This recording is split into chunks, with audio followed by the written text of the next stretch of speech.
Most people over 60 who are struggling with belly fat are losing a battle they don't even know they're down. Not because they're eating too much, not because they're lazy, but because every single morning, without realizing it, they're triggering the one hormonal signal that tells their body to keep storing fat.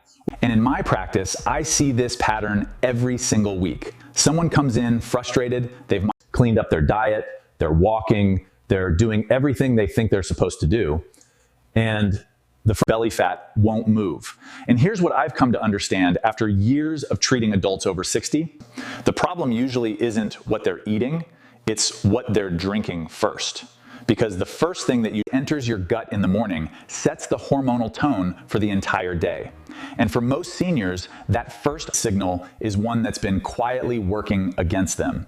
So today, I want to walk you through 5 drinks. Each one takes 2 minutes or less to prepare that work through your gut to interrupt that signal before it does its damage.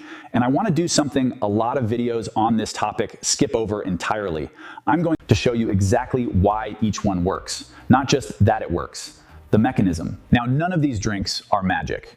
And drink number 5 is the one that surprised me the most, even after years in clinical practice, because nobody connects it to visceral fat.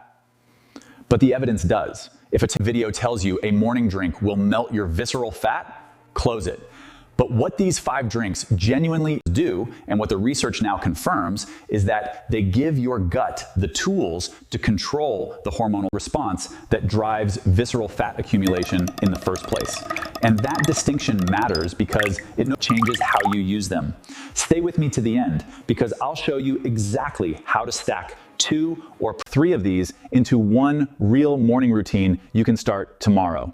Every time you eat or drink something that spikes your blood sugar rapidly, your pancreas releases insulin. And insulin is a storage hormone. Its job is to move that glucose into your cells. Here's what rarely gets explained.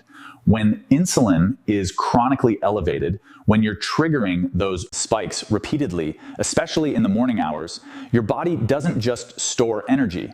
It specifically directs that energy toward visceral fat, the deep fat, the fat that wraps around your organs and pushes your abdomen outward from the inside.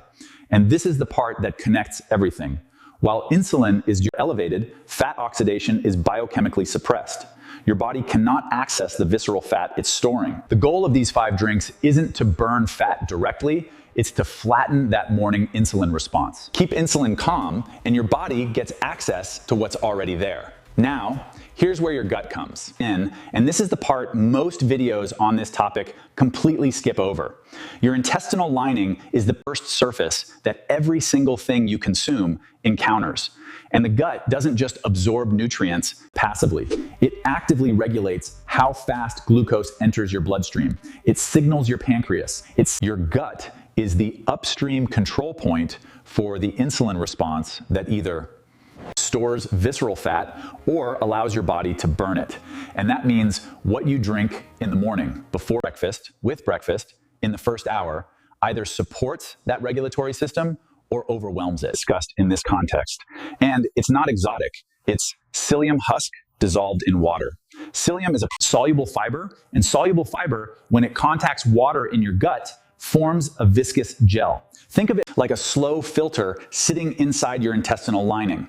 When food arrives after it, carbohydrates don't rush into your bloodstream all at once. They have to move through that gel layer first, and that physical barrier slows the rate of glucose absorption significantly.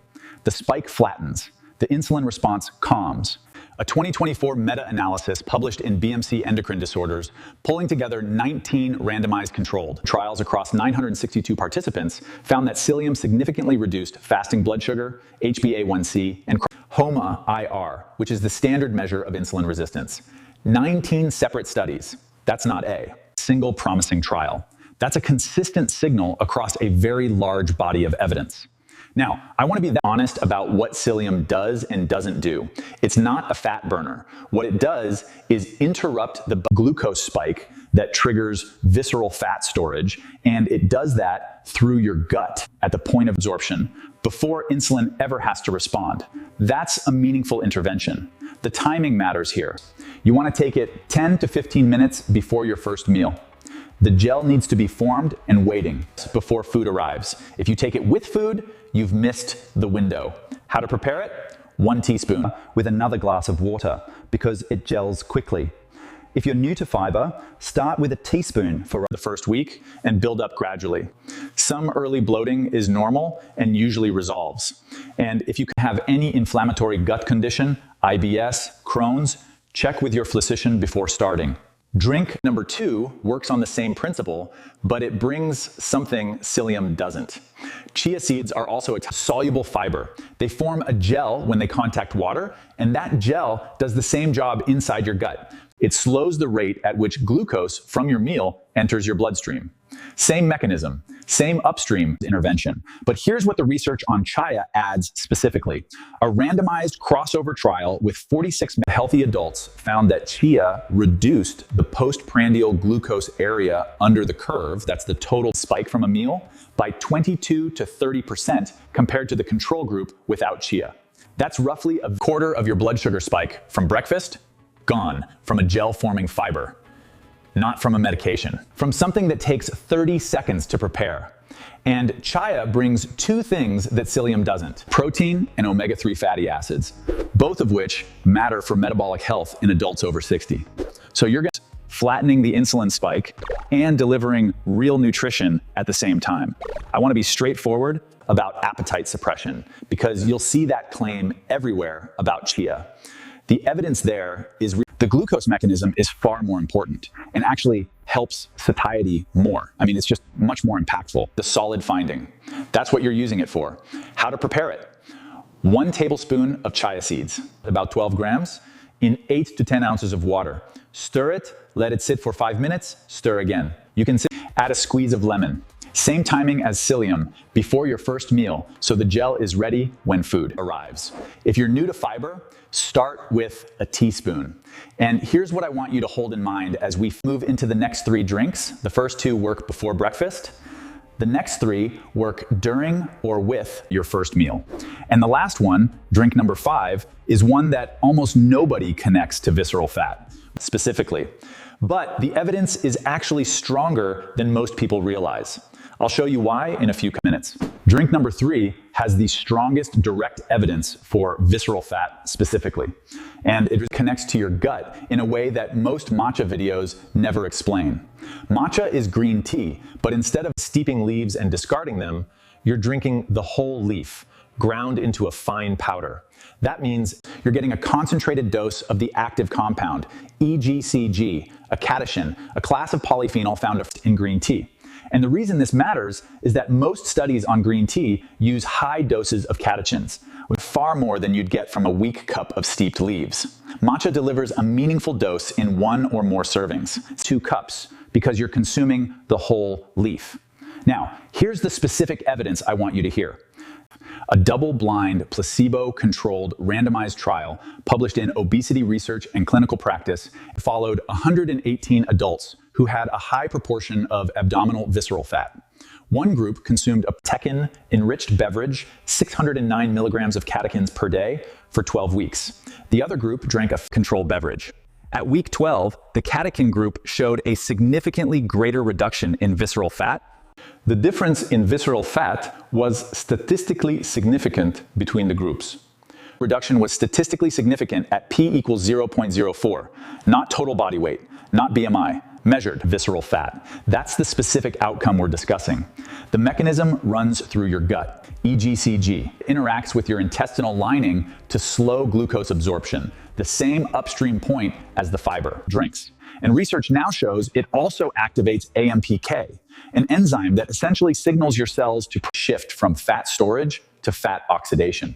It's a metabolic switch, and your gut is where it gets activated. There's also a second dimension here that matters practically. Matcha contains caffeine, but it also contains L-theanine, an amino acid that modulates the stimulant effect. In clinical gastroenterology, we know that chronic stress and cortisol spikes drive visceral fat accumulation directly. The calm, steady energy that matcha produces, without the crash you often get from coffee, reduces those cortisol-driven cravings that refuel the problem. One critical preparation note: Do not use boiling water. Heat above 80 degrees Celsius, about 175 Fahrenheit, degrades EGCG, which is the compound you're drinking it for. Let your kettle cool for a minute or two after boiling. Whisk a small amount of warm water with the matcha. Powder first to form a paste, then top up. No sugar. Sugar is the spike we're working against. Number 4 is one I was skeptical about for a long time, until I looked at the data carefully. Apple cider vinegar. And I want to walk you through why the evidence actually holds up and where it doesn't. The active compound is acetic acid. And acetic acid does several things at once in your digestive system. First, it slows gastric emptying, the rate at which your stomach releases food into your small intestine. When food moves more slowly, glucose enters your bloodstream more gradually. The spike flattens. This is the same mechanism as the gel fibers, but working at a different point in the digestive process. Second, acetic acid activates AMPK, the same pathway matcha activates. That low fuel signal that tells your cells to start burning stored fat instead of accumulating more. A systematic review and meta-analysis published in Diabetes Research and Clinical Practice found that vinegar consumption significantly reduced both postprandial glucose and postprandial insulin responses across clinical trials, both markers. That's a meaning of funding. Here's the honest part. Apple cider vinegar isn't a cure for insulin resistance. It's a spike management tool. It works best as part of a consistent morning habit, not as a one-time intervention. And the effect is real, but modest on its own. What makes it meaningful is that you're stacking it with the other drinks in this list, addressing the same mechanism from multiple angles simultaneously. Now, a genuine warning. Apple cider vinegar is acidic, and undiluted, it can damage your tooth enamel and irritate your esophagus. Always dilute it, 1 tablespoon in at least 8 ounces of water, minimum. Drink it through a straw to protect your teeth. Don't brush your teeth immediately after. And that surprises people the most. And I already drink it every morning. Black coffee. Now, I know what you might be thinking. Coffee on a visceral fat list sounds wrong. But stay with me, because what most videos get wrong about coffee is that they focus on caffeine. And for visceral fat specifically, caffeine isn't the most important part of coffee. The main story. The compound that matters is chlorogenic acid. And coffee is one of the richest dietary sources of it on the planet. Here's the specific evidence. A randomized, double-blind, controlled trial, published in Nutrients, followed 150 overweight adults. One group consumed coffee high in chlorogenic acids, 369 milligrams per serving. The other consumed a control coffee with minimal chlorogenic acid. After 12 weeks, the high chlorogenic acid group showed significantly greater reductions in visceral fat, total abdominal fat area, body weight, and waist circumference compared to the control group. The difference in visceral fat area was significant at p less than 0.001. Same drink. The only variable was the chlorogenic acid content. The mechanism runs through your gut. Chlorogenic acid slows glucose absorption in your intestinal lining, that same upstream point where the fiber drinks and matcha work. And it activates the same AMPK pathway. Your gut is where all 5 of these drinks converge. Now, and this matters, the benefit only holds if you drink it black or nearly black. The moment you add sugar or a sweetened syrup, you've created the blood sugar spike that you drank the coffee to prevent. A small amount of plain milk is unlikely to undo the effect, but sugars and syrups are out.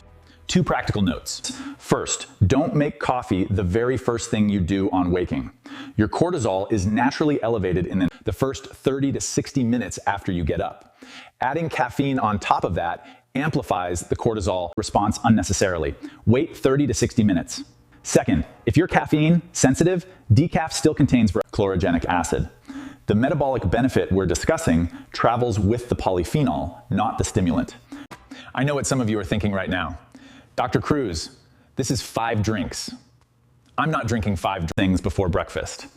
And you're right, you're not. That's not what I'm suggesting. You don't need all 5. You need the method.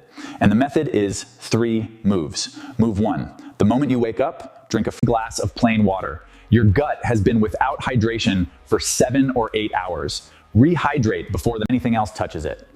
Move 2, 10 to 15 minutes before your first meal, take your spike flattener. Choose one, psyllium in water or Chia in water. Pick the one that works for your digestion and stick with it. The gel needs to be formed and waiting in your gut before food arrives. Move 3. With your first meal, have your warm drink. Matcha or black coffee. Both work through the same mechanism. If you want to add apple cider vinegar, dilute it in water, have it alongside that first meal, not on an empty stomach. That's it. Water on waking. Fiber gel before food. A chlorogenic acid or catechin drink with water. 3 moves, not 5 drinks. And you can start tomorrow without buying anything you don't already have access to.